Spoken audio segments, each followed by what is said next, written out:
ఈటెల రాజేందర్ మీద అప్పట్లో ల్యాండ్ కేసులు కావచ్చు, భూ ఆక్రమణ కబ్జాలు అవి ఇవి అని చెప్పేసి రకరకాల కేసులు ఉన్నాయి. కేసులు లేవండి.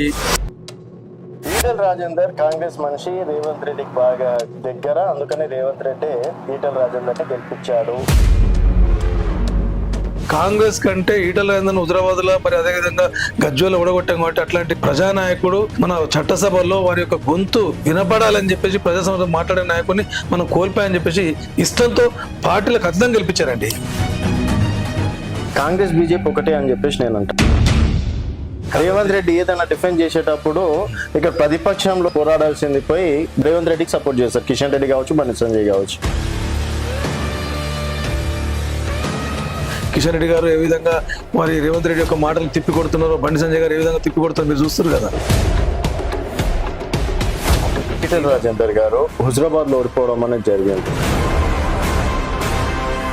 హుజరాబాద్ ప్రజలందరూ కూడా ఏమనుకుంటారంటే ఒక గొప్ప నాయకుడిని మనం ఓడగొట్టినాము.